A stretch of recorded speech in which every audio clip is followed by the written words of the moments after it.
Hoje nós vamos continuar nosso estudo que já temos feito há alguns dias a respeito do livro de Josué. Nós já fizemos alguns estudos a respeito do Josué. No capítulo 1 nós falamos muito sobre ele, que foi dividido em 3 aulas, né? Nós temos nós temos o fator Josué 1, 2 e 3, mas hoje eu quero entrar no livro, na história propriamente dita do livro de Josué. Josué, capítulo 2. Dê um alô para os nossos amigos lá, né? Claro. Esse quadro aqui eu quero representar hoje para vocês esse desenho rudimentar da terra de Canaã e do deserto de Sim, ou deserto do Sinai, também é conhecido por este nome. O povo de Israel, quando nós paramos nosso estudo, eles estavam acampados há 38 anos, bem aqui. Estavam ao lado, às margens do Rio Jordão, aguardando o comandamento de Moisés para atravessar o rio. Mas Moisés, então, alertado e instruído pelo Senhor, envia 12 espias a entrar na terra. E eles passam 40 dias analisando a terra. Eles passam por Jericó, eles passam por todas as cidades desse território chamado Canaã. E eles trazem um relatório para Moisés. E o relatório era esse: este povo a qual a terra que o Senhor tem nos dado, supostamente, é um povo terrível. Eles são muito fortes, eles são muito altos, eles são preparadíssimos para a batalha, para o combate. As cidades deles são fortificadas, são castelos fortes, não tem como penetrar lá. Na verdade, nós, se entrarmos nesta terra, nós seremos devorados por eles como alguém que come um pão. Eles se viam fracos diante da adversidade. Eles se viam pequenos diante daquilo que Deus colocou na frente deles para que eles possam conquistar. Embora fora o Senhor quem deu a terra e prometeu daria a eles, mas eles deveriam exercer a função de colocar os pés lá e entrar na batalha para desocupar esta terra. Mas o que acontece nesta invasão, na verdade não foi uma invasão, mas essa tomada desse território, foi que eles só se apropriaram da terra. Eles só foram entrando, e é evidente que venceram as batalhas. 31 batalhas que Josué comandou foram vencidas. Mas o tempo se passou e eles permitiram que os restantes dos homens de Canaã que sobreviveram ficassem morando em pequenos locais aqui. E com o tempo, esses pequenos grupos nômades que ficaram esparramados pela terra, agora começaram a influenciar a cultura do povo de Israel, que estava dentro da terra, como tomando posse. Porque, na verdade, eles não tomaram posse, eles só adentraram a terra. Eles só ocuparam espaço físico. Porque tomar posse significava ir além de espaço físico. Tomar posse significava trazer a minha cultura para dentro desta terra amaldiçoada. Trazer a minha bênção para essa terra que não tinha a bênção de Deus. Tomar posse falava levar para essa região os princípios eternos e imutáveis de Deus. E agora, hoje, eu quero que você fique bem atento para ouvir Deus falando no seu coração, porque mais do que uma aula vai ser uma ministração na sua vida. E assim é a vida de todos os cristãos que servem a Deus. Porque Deus, não importa a que nível você esteja na vida cristã, Ele sempre põe diante de você um território, um local, um obstáculo que você vai conquistá-lo. Porque assim que se cresce na vida cristã, Ele vai colocando obstáculos e situações para que você possa suplantá-lo. Você não vai derrotar situações, você só vai ficar maior do que elas. E é assim que Deus trabalha. Ele não queria que o povo de Israel viesse aqui e devorasse este povo, destruísse. É evidente que haveria combate para tomar a posse da terra. Evidentemente que sim. Mas o que mais o Senhor queria era que esse povo também que estava agora tomando conta da terra, que eles fossem invadidos por uma cultura de adoração a Deus. Que eles mudassem os seus termos, sua forma de viver, sua forma de pensar fosse mudada, fosse cauterizada, fosse transformada, essa é a palavra, para uma nova forma, a forma que agrada a Deus. Enquanto aqui se cultuava diversos deuses, agora o povo de Israel traria o Deus verdadeiro, o único e eterno. E os princípios desse eterno era para ser inculcado, engendrado, conquistado dentro do coração de cada pessoa. Porque o propósito de Deus com o povo de Israel é que se tornasse um povo sacerdote. O que quer dizer isso, Jorge? Povo sacerdote era um povo exemplo, modelo para todas as nações da terra. Todas as nações da terra deveriam olhar para Israel e ver Israel como um sacerdote, como um líder, como um pastor, como um mestre, como alguém que instrui. Então as nações da terra viriam até esse sacerdote, que é a nação do povo judeu, do povo israelita, e entregar a esse povo seus dízimos, suas ofertas, e em contrapartida receber a bênção de Deus, a palavra do Senhor. Porque eles eram portadores da bênção.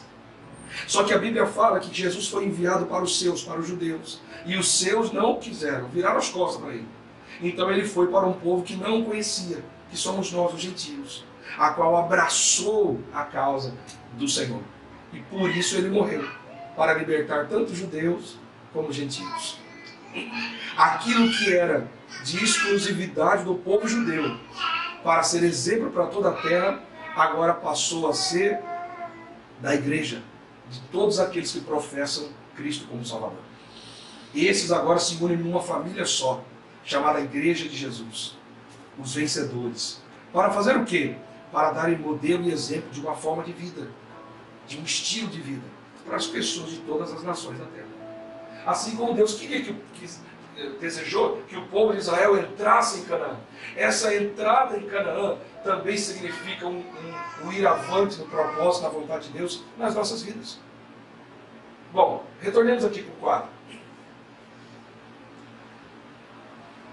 O povo de Israel estava então 30 anos aqui no deserto esperando alguma coisa acontecer. Moisés morre em cima do monte. Josué assume o comando. E no capítulo 1 inteiro é um embate, um convencimento de Deus a Josué. Que convencimento? Convencimento de que Josué não era aquilo que ele imaginava ser. Ele era muito mais. E as situações mascaram quem nós deveríamos ser. As situações mascaram mesmo, ou mascaram de uma forma maligna, ruim, ou elas nos deixam confortável a ponto de nós ficarmos satisfeitos e não descobrirmos e não ir avante naquilo que Deus quer que nós façamos. Porque vou dizer uma coisa que eu já disse aqui muitas vezes: nós não vivemos nessa terra, não estamos aqui simplesmente para procriar, crescer, criar nossa família e depois morrer. Nosso propósito é muito maior. Cada um de nós aqui, cada um de nós temos um propósito no Senhor muito maior do que simplesmente tocar a vida, cuidar da vida. Seu propósito é um propósito transformador. Seu propósito, especificamente seu, você deve saber, mas no coletivo eu conheço, que é o propósito da reconciliação. Reconciliação de quem? De povos que não servem a Deus, reconhecendo esse Deus. Você é a ponte, como Jesus foi. E como eu faço isso? Pregando? Não. Isso é um engano muito comum. Acho que só pregando, entregando folheto na rua, falando de Jesus para as pessoas, vão convencê-las a mudar o sistema que elas vivem há muitos anos. Não é assim. Sabe como que fazemos para que essas pessoas entendam que o Deus que servimos vale a pena? É vivendo a vida cristã. Vivendo, eu vivo a vida cristã. E as pessoas em minha volta percebem meu procedimento. E elas se interessam por um Deus a qual eu entrego a minha vida totalmente. Esta é a diferença. Enquanto os outros povos tinham que lutar muito para conquistar as suas bênçãos, suas vitórias, o povo de Israel também tinha que lutar, mas eles tinham um Deus que estava sobre eles. Eles ficaram 40 anos no deserto, não foi à toa. 40 anos num deserto onde não tem comida, não tem bebida, não tem água, não tem rio. E como que eles permaneceram? Porque eles tinham um Deus que supria suas necessidades. E aí você pode dizer glória a Deus. Glória a Deus. Porque um Deus que supra a necessidade faz toda a diferença. Não podemos nos convencer de que a nossa força vai nos levar a algum lugar. Até aqui o Senhor tem nos ajudado. A Bíblia diz isso. Até aqui o Senhor tem me ajudado. Até aqui o Senhor tem te ajudado. Até aqui o Senhor tem sido contigo. Talvez Deus preparou esse momento no dia de hoje para nós refletirmos e meditarmos um pouco a respeito do que nós vamos fazer nos próximos tempos da nossa vida. nós podemos fazer muito mais do que só preocupar com o amanhã, do que só preocupar com as coisas seculares, do que só cuidar do trivial. Nós podemos fazer alguma coisa a mais pelo próximo. E não estou falando só de boas obras. Boas obras é dever. Estou falando de algo além do que boas obras. Tentar mergulhar num propósito ao qual Deus espera de mim. De ter um modelo de uma vida que agrade a Ele e que atrai outras pessoas para a sua glória. Amém. Esse é um desafio. Então, no capítulo 1 nós já estudamos, essa é só uma recordação. Mas Josué então decide com todos os príncipes de Israel, então nós vamos atravessar daqui a 3 dias, vamos atravessar o Rio Jordão e vamos tomar posse da terra. Essa terra será nossa, vamos conquistá-la. E ele envia 2 espias agora, Moisés e... Pois não. Qual a ligação de Josué com Moisés? Sanguínea nenhuma. Eles tinham, Moisés, todo príncipe, todo homem imponente, importante naquela época, ele tinha um secretário direto. Josué era esse secretário direto. A Bíblia fala que Josué era o servidor de Moisés.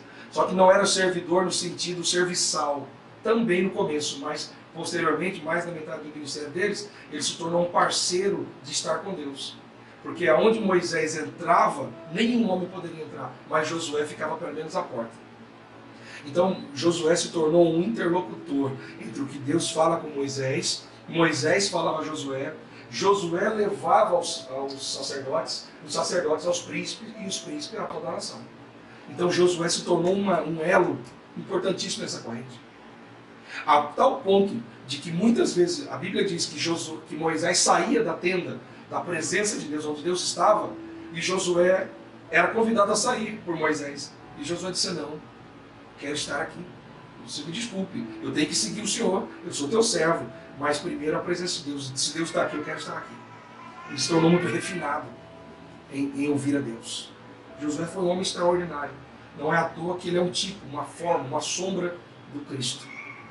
Até seus nomes são sinônimos. Eu expliquei sobre isso, né? Posso seguir? Vamos responder? 3 dias nós passaremos o Jordão. Josué então envia 2 espias. Moisés enviou 12. Ele aprendeu. Josué agora envia 2. Por quê? Porque não é a quantidade. Quando Moisés enviou 12, só 2 vieram trazendo a notícia boa e 10 a notícia ruim. Que era o próprio Josué e o Caleb, seu amigo. Agora é a vez dele enviar. E ele vai enviar 12 para cometer o mesmo erro que Moisés cometeu? Jamais. Eu vou enviar 2. Eu vou escolher melhor. Eu não vou pegar um de cada tribo, só porque é chefe de uma tribo, e enviar para lá, porque eu não sei qual é o seu coração. Eu não sei o que está dentro do seu, se tem temor aí dentro. Então Josué faz o quê? Ele seleciona melhor e escolhe 2. 2 homens de fé. 2 homens que têm mais coragem, intrépidos. E envia esses 2 homens a vigiar a primeira cidade que eles enfrentaram. A primeira cidade que eles entrariam em confronto é a cidade de Jericó.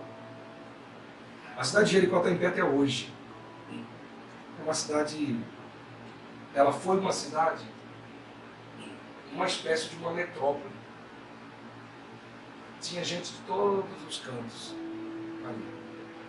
E ela tinha muros tão largos que dava para construir uma casa em cima do muro. Provavelmente, bem provavelmente, os muros eram de 3 metros de largura, com um vão no meio para passar uma carruagem, e depois vinha outro muro de 3 metros de largura. 2 muros. Ela vai construir uma casa em cima. E inclusive tinha uma casa em cima. E ela vai entrar na história agora. Esses 2 homens então entram na história agora.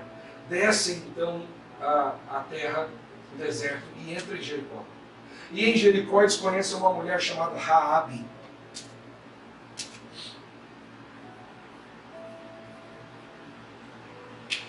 Raabe é uma prostituta de Jericó, muito famosa, muito conhecida. E ela tinha sua casa em cima da muralha. Dizem os historiadores que ela tinha essa casa em cima, porque havia muitas casas aqui, mas ela tinha essa casa em cima porque ela não poderia morar em nenhum outro território dentro de Jericó, de tão desprezada que ela era. O único lugar que sobrava para ela morar era em cima do muro. Então ela ficava em cima, a casa dela ficava em cima do muro. Ela tinha uma visão privilegiada daquilo. Todos os homens e comerciantes, porque muitos comerciantes passavam por aqui, muitas e muitas caravanas entravam por Jericó, porque era a rota para todas as cidades de Canaã. E muitos entravam e via sua casa em primeiro lugar. E ali dormiam. A casa dela era uma espécie de pousada, uma espécie de lugar de prostíbulo, era uma coisa misturada. Tinha pessoas de bem que dormiam lá, mas se quisessem uma aventura com ela, também tinha pagaria e tinha uma aventura com ela. Essa era Raabe, desprezada pelo povo. E os dois homens que Josué envia, eles percorrem a terra. E o rei de Jericó descobriu. Seus olheiros disseram, olha, tem dois homens aqui, que vieram daquele povo lá do outro lado do rio. Eles estão olhando nossa terra porque eles querem tomar a terra. Então o rei mandou a guarda real dele atrás, cercar a tropa de elite deles. E eles correram e se esconderam na casa de Raabe.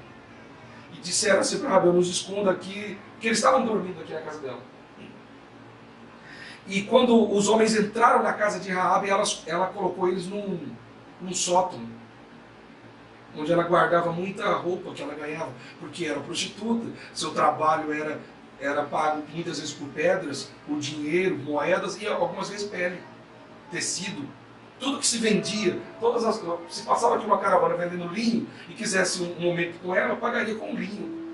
Então no sótão dela tinha muita mercadoria.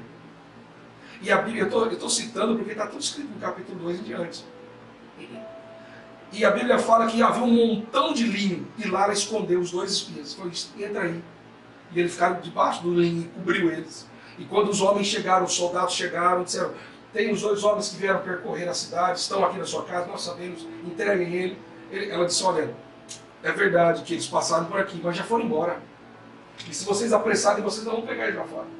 E aí desceu o exército todo e ela livrou aqueles dois homens da morte. Tão interessante isso. Eu estou contando a história porque daqui a pouco eu venho fazendo a aplicação de cada detalhe. Quando eles desceram do sótão, eles ficaram tão impressionados com a atitude dela, que eles fizeram um juramento. Falaram assim, nos pede qualquer coisa que você quiser, que nós vamos dar. E ela disse assim, olha, eu sei que o Deus de vocês deu a vocês toda a terra de Canaã. Está escrito exatamente essa expressão. O Deus de vocês entregou na mão de vocês essa terra, inclusive essa cidade. Eu só estou pedindo misericórdia. Eu estou pedindo para que eu não seja destruída e morta como os meus outros amigos aqui na cidade de Israel. Para que quando vocês tomarem a terra, me deixem morar aqui. E aí eles combinaram com ela, dizem assim como vive o meu Deus, ninguém vai tocar no fio do seu cabelo. E se você tiver pai, tiver mãe, tiver família, se eles estiverem dentro da sua casa, todos serão salvos. Quem estiver dentro da sua casa será salvo. Na sua casa, ninguém vai tocar. E eles fizeram um sinal, dizendo assim, olha, quando daqui a 3 dias nós voltaremos com o exército. Então faça o seguinte, ponha na janela um lençol vermelho. Já era para você estar glorificando, mas tudo bem, porque hoje é sexta-feira, está meio friozinho, né? Então vamos devagar. Mas já era para você jogar esses copos tudo para cima, porque eles disseram assim, ó, o sinal que você vai permanecer viva, será que quando nós entrarmos na cidade e vimos na janela um lençol vermelho, se o lençol vermelho estiver posto na janela, então sabemos que você é o sinal de que você vai estar conosco e nós não faremos mal a você, que você está ali na sua casa, tem proteção lá, e ninguém vai tocar numa casa onde tem um lençol, um linho vermelho na janela. Glória a Deus, aleluia. Para vocês não, é para o pessoal que está assistindo lá no YouTube, eu vou falar uma coisa. Eu não sei se vocês estão lembrados, mas quando Deus foi tirar o povo de Israel do Egito, Ele disse assim, pegue o cordeiro que vocês estão comendo na Páscoa aí à noite, e o sangue dele molhem ali num pano, e passem aonde? Nas portas. Nos cantos das portas. Faça um sinal. Esse sangue vermelho, salpicado, pintado, vai ser um símbolo para que os anjos, quando entrarem, não destruam a casa. Estão fazendo ligação? Estão entendendo onde eu quero chegar? Sim. E eles foram embora. Foram embora, relataram tudo a Josué, e aqui começa a nossa aula. Quando chegaram, ele não sabia como atravessar o Rio Jordão. O Rio Jordão, ele tem de 9 a 12 metros de comprimento. Não é tão extenso, mas também não é um coricho, né? É um rio significativo. 12 metros, né? Como que atravessa isso? Como que atravessa isso? Então, eles foram. Deus falou, vai andando. E atravessa. Como? Vai andando. E a arca da aliança, a presença de Deus simbolizada pela arca, foi na frente. E o povo andando atrás. Quando eles chegaram na beira do Jordão e os pés começaram a molhar, a água que descia parou, como uma parede. E eles passaram. Igualzinho foi lá no rio, no Mar Vermelho.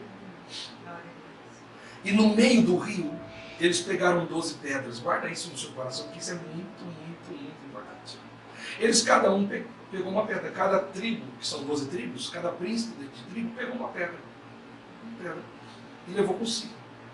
Ao atravessar o rio Jordão, eles fizeram 3 coisas lindas. Já vai dar significado para você. Então, primeira coisa que eles fizeram, eles edificaram com as pedras um altar. Suponhamos que aqui seja o altar que eles edificaram. Era uma pedra bem organizada em cima da outra, que ficava assim mais ou menos nesse sentido. E em cima, eles derramaram óleo, fizeram ofertas, e colocaram as ofertas, porque sempre é oferta. Toda vez que você conquista algo em Deus, você tem que ofertar. A oferta engrandece a Deus, a oferta elogia a Deus, Ele agrada a tua oferta. Quando eles atravessaram esse milagre, eles colocaram a pedra, colocaram animais, e todas as pessoas das tribos ofertaram ao Senhor ali. Esse lugar é chamado de Gilgal. Esse é um nome estranho, mas eu vou dar um sentido para você já. Gilgal. Ali eles fizeram um pacto com o Senhor, uma aliança com o Senhor, e entregaram ofertas de gratidão a Deus por tudo que eles tinham recebido até ali. A segunda coisa que eles fizeram, que foi lindo também, eles fizeram a circuncisão. O que é circuncisão? É mais ou menos como uma fimose. Todo mundo sabe disso, já ensinei isso aqui, né? Isso é importante para o povo. Para Deus é importantíssimo. Muito importante. Porque é um símbolo que um homem está marcado para ele. Deus gosta desse negócio de marca. Não sei se você já entendeu isso. Tudo com Deus é marca, você tem que estar marcado, sim, selado. A Bíblia fala que para nós hoje, nós não precisamos de circuncisão do corpo, mas circuncisão do coração. É como se eu pegasse o meu coração com uma faca afiada e fizesse um corte nele, marcando assim, esse coração vai pertencer a Deus. Vocês já perceberam? Nós podíamos parar aqui um minuto e fazer uma grande reflexão sobre marca. Tudo que o homem tem de posse, ele marca. Não é? Você tem um boi. O que você faz? Você escreve nele. Escreve lá. Só que não dá, vai sair a tinta. Vai escrever de como? Marca. Marca. Ferro. Queima o ferro. Você tem um barco. O que você faz com ele? Põe o nome, uma marca. Isso é meu. Alguém vai identificar. Se tiver na mistura lá, tem 15, 20, 30. Ah, o meu está ali. Não é assim? Você está casado, o que você faz? Aliança. Porque isso é uma marca. Uma marca. Tudo é marca. Deus quer que nós marquemos o coração. Hoje as marcações não são externas. As marcações são internas. Você tem que estar com o coração marcado. Como que se marca o coração? É um corte, é uma fissura, é uma forma visível. Isso é uma marca, não é? Para que as pessoas possam identificar. Agora, projeta isso para o coração. Como seria então uma marca no coração? Então seria uma forma visível de alguém identificar você como um servo de Deus no seu coração. Como? Com as suas características, com a sua personalidade, com a sua forma de viver, com as suas ações, com o seu procedimento que você agora adotou pela palavra de Deus. Isso é uma marca. A pessoa chega lá e fala assim, William, vamos fazer um negócio aqui, você assina esse documento para mim, mas fala que foi tanto e recebe um por fora aqui, e você vai dizer assim, eu não posso fazer isso. Mas por que não pode? Porque isso é uma desonra para o meu Deus, para minha família, eu jamais vou fazer isso. Aí ele vai ser visto pelas pessoas como quem? Alguém que é marcado. Ele tem esse relevo, ele tem essa identidade. Não, ele não faz essas coisas. E ela pode fazer, mas ele não. Então vai nela, não vai nele. Porque ele é diferente, marcado. Entende o que quer dizer? Marca no coração. Vocês já perceberam que os grupos homogêneos sempre se preferem? Numa igreja a gente vê isso com muita clareza. As pessoas que estão nos vendo vão perceber isso. Dentro de uma igreja tem um grupinho da fofoca. Né? É as irmãzinhas e os irmãozinhos que gostam de falar a vida alheia. Eles sempre estão juntos. Esse grupo não vai estar junto com quem gosta de Bíblia. Por quê? Porque se ele vai chegar assim e falar assim, nossa, eu tenho uma coisa para contar para você aqui, nem te digo, porque essa é a frase que a gente fala, nem te conto, mas já conta, né? Nem te conto. A Thalita, e ela falou assim, não, eu não quero ouvir conversa dele. A Bíblia fala que não teve estar nesse tipo de roda, dessas conversas. Você podia mudar a sua linguagem para a gente continuar nossa amizade. Olha que cara que ela me deu. Nunca mais eu converso com você. Pois eu nem te conto a história. Ela fala, me conta. Não conta assim, fica naquela. Vamos lá em casa tomar um café para você contar. Aí dela eu gosto. Meu grupo homogêneo. Entende o que eu quero dizer? Tem o grupo dos que não fazem nada, não se esforçam para nada. Eles são um grupinho, reclamam da vida. Tem um grupinho que estudam. Eles sempre estão juntos. Um grupinho que estuda. Guarda a Bíblia, guarda a palavra, guarda a oração, guarda as coisas de Deus. É sempre... O grupo do povo gosta de fazer coisa errada. Tudo junto. Né? E se tem um que faz coisa boa no meio, ou ele contagia os outros, ou ele é tirado de fora. Que ele fica destoando ali. O homem marcado, ele vai ficar com outro homem marcado. Por isso Deus gosta de marca, Ele separa. Gente, eu não sei se vocês entendem, mas Deus seleciona seu rebanho. Amém. Ele seleciona. Essa vida cristã nada mais é que uma corrida entre todos, não é um competindo com o outro, ele está competindo consigo mesmo. Para quê? Para ver se eu chego, porque todos que chegarem até o final da corrida serão selecionados, serão chamados de vencedores. Deus está selecionando, gente. Não é que ele abraçou todo mundo para perdoar o pecado e morrer por todos. Agora, para conduzir ao reino, ele vai selecionar. Mas na verdade não é ele que seleciona, são as nossas posturas e atitudes que selecionam. Se marcamos ou não o coração, se circuncidamos a pele, o coração ou não. Mas aqui, eles circuncidaram a pele deles. E para Deus foi um sinal que é um povo diferente. É um povo que está comprometido comigo. A tal ponto que se marcaram. Então essas coisas aconteceram lá. Pegaram as pedras, levantaram o altar com as pedras, fizeram a circuncisão, o julgal. E o terceiro ato que aconteceu ali foi que o maná parou.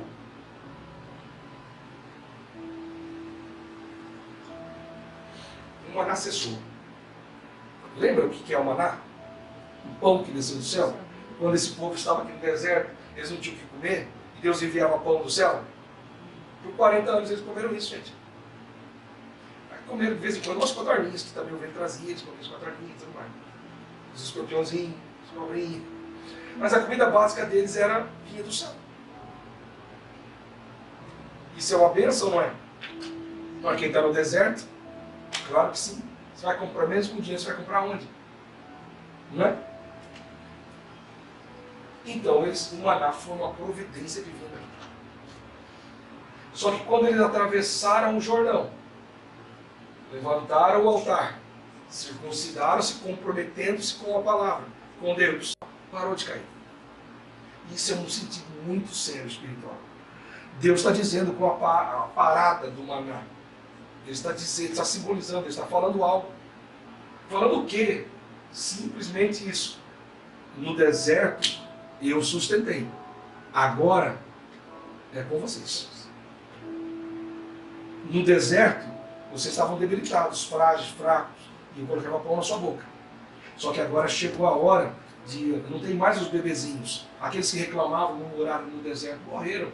Agora vocês que se marcaram comprometidos comigo, então vocês eu vou levar para um outro nível muito melhor do que pão que desce do céu. Porque para algumas pessoas, não para nós aqui, mas para algumas pessoas lá fora, é uma bênção o pão que cai do céu. Mas vou te dizer, não é não. Não é. A bênção é você semear e colher. A bênção é você semear uma semente e colher 100. Essa é a bênção. Amém. A bênção é você mesmo não semeando colher, porque essa é a grande bênção que Deus tem. Porque semear e colher é a lei natural das coisas. Mas o que Deus tem para filhos servos e obedientes, sabe o que é? Colher sem nem ter semeado. Isso é sobrenatural. Glória a Deus. Olha que coisa linda.